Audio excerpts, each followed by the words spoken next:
เขาไปเก็บเฮ็ดให้เขาเอ้ยง่ายปะ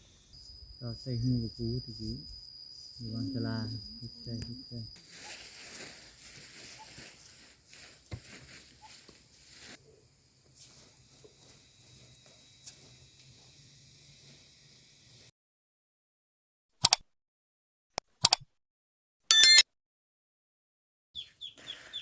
กับทักทายสบายดีและสวัสดีทุกคนมื้อนี้บักแก้วจะออกไปใส่กานะทุกคนนะเพราะว่ามื้อนี้บ่ได้เฮ็ดเวียก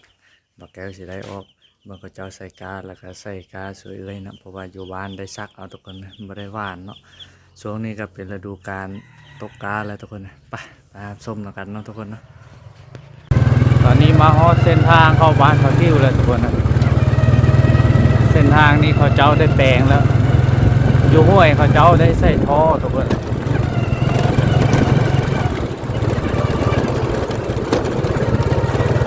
เขาเจ้ามาถมแล้วจุดนี้เพราะว่าเส้นทางนี่เป็นเส้นทางไปหน้าบ่าวแก้วเนาะทุกคน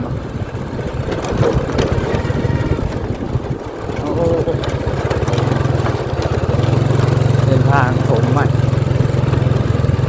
ผมมีรถเทียมเนาะทุกคนทางมันเลยเป็นเจ้าแปลงใส่ท่อแล้วคักบัด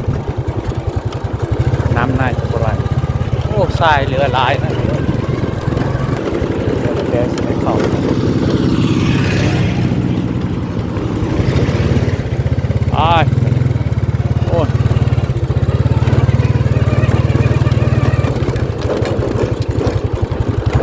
โอ้แค่ผ่าทุกคนเลย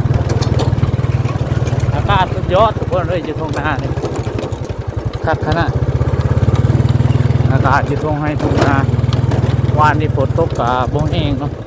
ทางเมืองมหาไซฝนแห้งตอนนี้ก็ใกล้เข้าสู่ฤดูกาลเห็นให้เห็นหน้าแล้วทุกคนเลยนี่ก็จะได้ออกสักกะไว้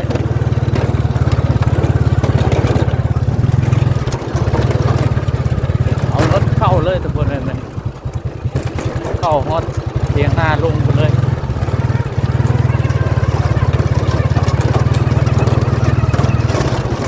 เพราะว่าคนบ่ค่อยได้ตกนะอยู่ให้หน้าบ่มีน้ำสามารถเอารถเข้าไปได้ถ้าว่าฝนตกมีน้ำในรถจะเข้าไปบ่ได้นะทุกคนนะเพราะว่ามันลื่นติดตม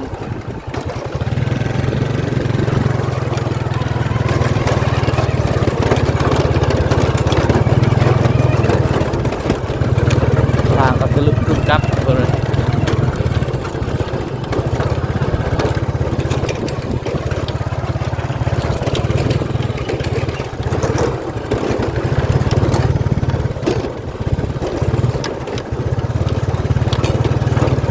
มาฮอดเถียงนาตรงหน้าอยู่ติดกับผาเลยโอ้โหนี่มันยง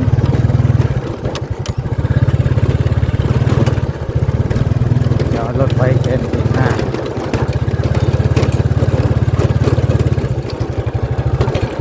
นิยมทางเป็นมากมาฮอนละตะกายอยู่แคมผาทุกคนเดี๋ยวจะเข้าไปเบิ้งเนาะไปเข้าไปเบิ้งมันที่ทุกคนไปมันนี่เข้าไปอยู่ติดกับผาเลยทุกคนเลยจอดรถไว้นั้นเข้าไปทางในบ้านนี่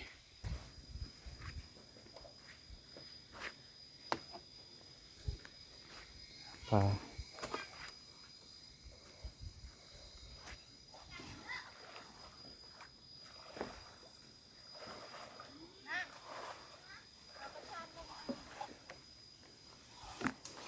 เราบอกจะหาปลา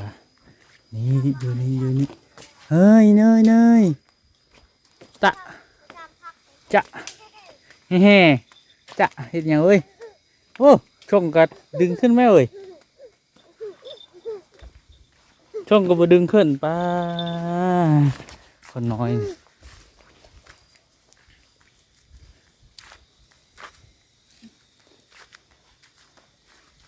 เอาไปทำเนาะโอ้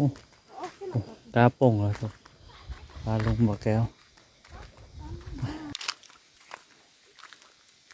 เริ่มยาวเลยทุกคนนะฝนตกห้ามวันนี้โอ้มาเยอะกินข้าวเยอะเรามีเจลพร้อมปะโอ้โหแก้ว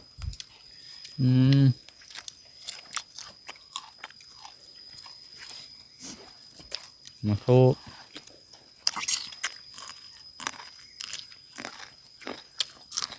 เกาเด็กแบบนี้เนาะ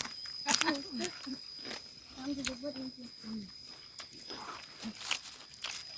ตรงให้บักคือเห็นเนาะร้านกะทิเขาใส่ชาบอ่ะ บ่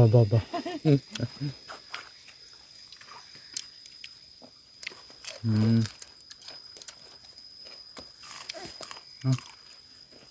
ตอนน้ำมะพร้าว ต่าง ข้าวลึก พอนะ ก่อนละไอ้ตัวก็ได้เลย อืมพอคือที่ได้ ผักนะ ขึ้นตักไม่เอา กินบ่ว่าเกี่ยวดีเลยมีแต่เนี่ยมา ยุบเออ บ้า ดีแหละ โอ้ไอ้เอาตัวก็ได้ดึกเบะเฮ็ดให้เป็นเนาะ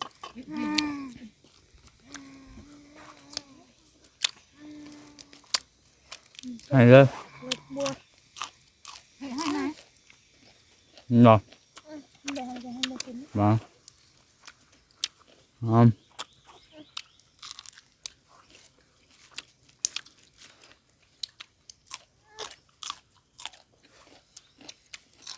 ครับ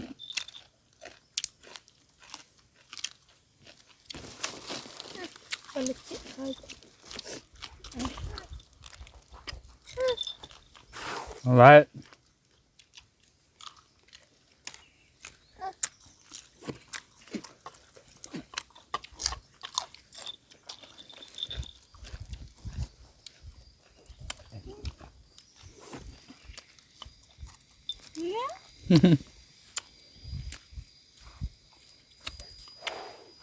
เลยมึงข้าย่างเลยลูกย่อตีนเลยคอนเลยลูก เป็นดีใจได้เพื่อ ทำลายต้มปลา หน่อไม้ ลงขึ้นมาปีติดกดโอ้เสียดายเนาะเสียดายคุ้มปลา โอ้เป็นคนบ้าน อยาก เป็น ดึง เอาเนาะเบนเนาะเป็นคนบุตกแม่ก็ได้อยากอะไรก้านเนี่ยนะเนี่ยนะ อ่ะท่านผู้ชมกินข้าวอิ่มแล้วนี่จะไปใส่กานะทุกคนเพราะว่ามืดพ้นมาอีกแล้วทุกคนเลยมีมืดพ้นแล้วมันนี่นะไปมาเนี่ยไปใส่กาครั้งแรกของปีนะที่บักแก้วออกมาใส่กาเนี่ยไปโอ้อยู่แจบแล้วอันนั้นของลุงบักแก้วทุกคนอ่ะบ้านเนี่ยโอ้มืดฝนเลยทุกคนเลยมืดกึบอยู่คือฝนสิตกนี่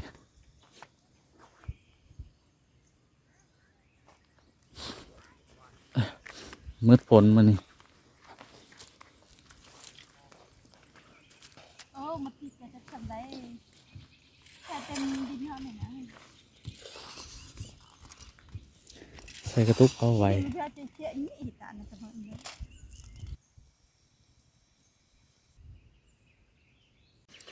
ติดนะ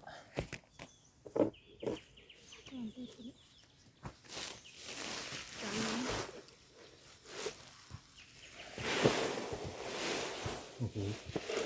เยอะไปป่า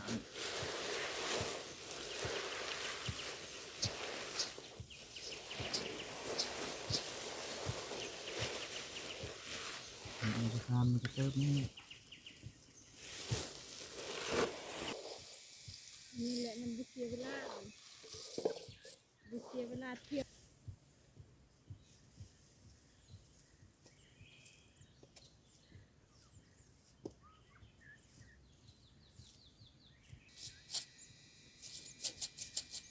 ลงเฮ็ดซะเล่าอ๋อ เขาเห็ดไม่คิดลง บัดแซงเลยจะอุกแล้ว แค่แต่พอพูด กำลังเด็ดคนคงไม่รู้คงจะไปทำไปทะเลาะดอกตะบึง มัด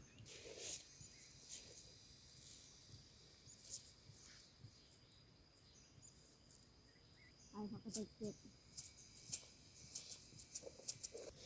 เม็ดจักเลยมันเลยเนาะ ว่า ช้อนก็จะเห็ดให้เขาเอ้ย ง่ายๆปะยิงแค่ตอนนี้ โอเคโอเค เม็ดเจอเยอะแต่ว่ายิงแค่เจาะบุญเจาะมันอัดมันเยอะเลย เอ้ย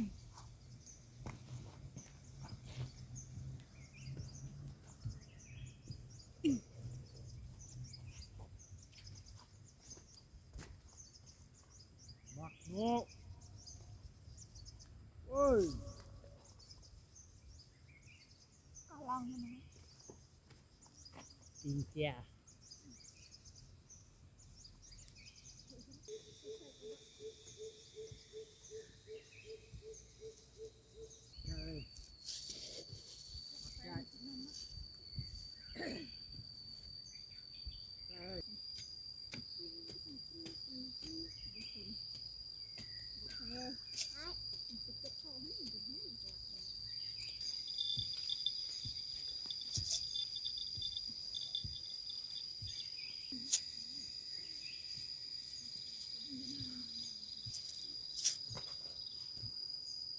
พบลองไอ้นี่จะจะพอกันนี่แม่ก็หั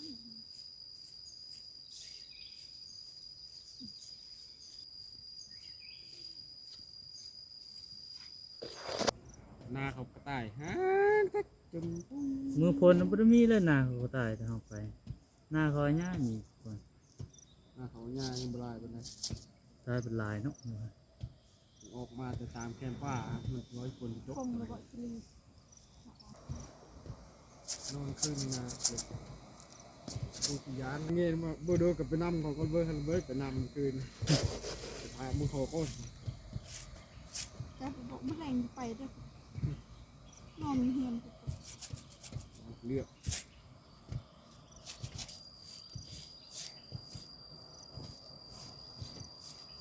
แต่ว่าผีลอกแล้วไปแมลงมุกยังได้ชื่อโคมืนส่วนปืนจะดำปลาก็ส่วนจะมือจะดำปลาก็ใส่หูกับกูตะกี้อยู่วางตลาพิจารณามีตัวช่วยใส่มีบรรยากาศยามแรงเวลา4 โมง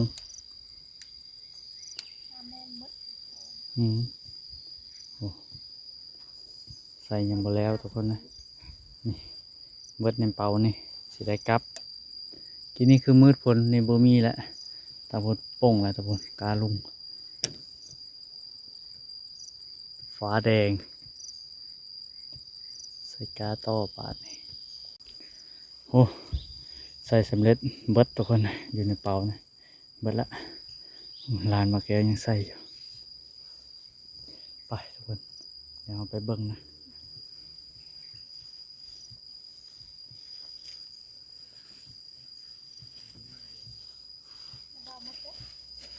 หมดแล้วนะ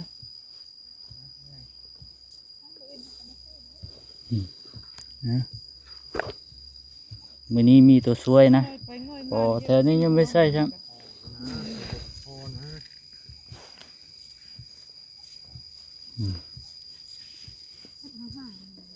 ใส่มือก็ได้ทุกโอ้นี่โอ้ยแบบนี้ทุกคนเลยไวสุดนี่เข้ามากับเฮียแน่หน่อยนึงอย่ามันเฮียแต่ว่าไว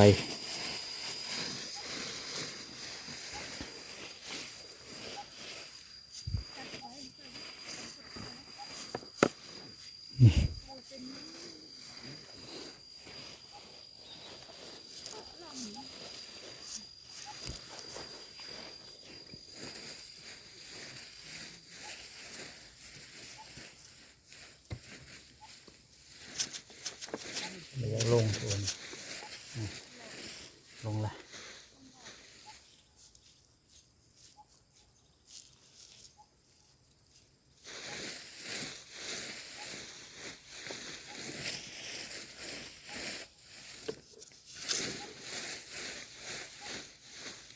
ล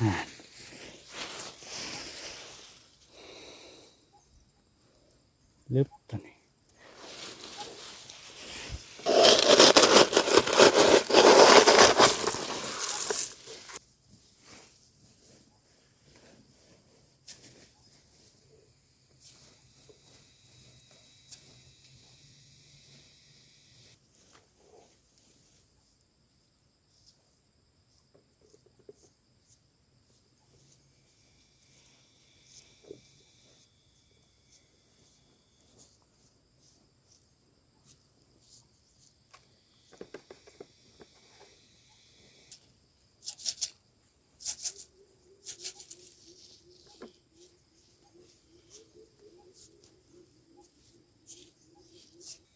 สำเร็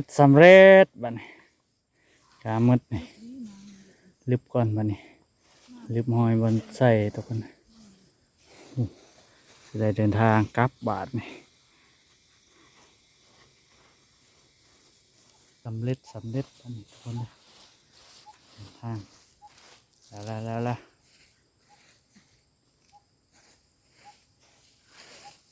ทางนี้ก็แล้วบาทเดินทางกลับบ้านไปทุกคนย่างออกทุกคนเลยนี่ก็เวลา4 โมงครึ่งเกือบ5 โมงเลยทุกคนครับผู้แคมพาเลยทุกคนนะเวลาเอาก้าก็ได้หาบข้ามห้วยกระสอนไปเพราะว่าหน้าอยู่ฝั่งทุนไปนะข้ามมีครัวอยู่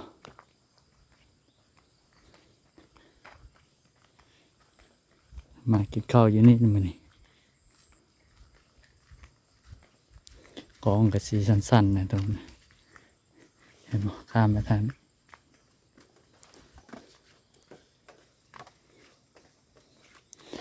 หาบก้าข้ามไปตามครัวนี่เลยทุกคนนะอันนี้จะเป็นห้วยกระสอนนะทุกคนนะ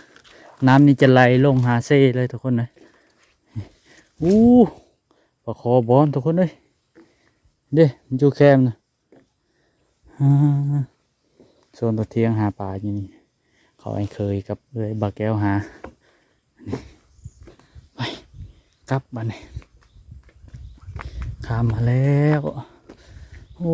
อากาศสุดยอดเลยทุกคนเลยแต่ว่ามืดฝนนะ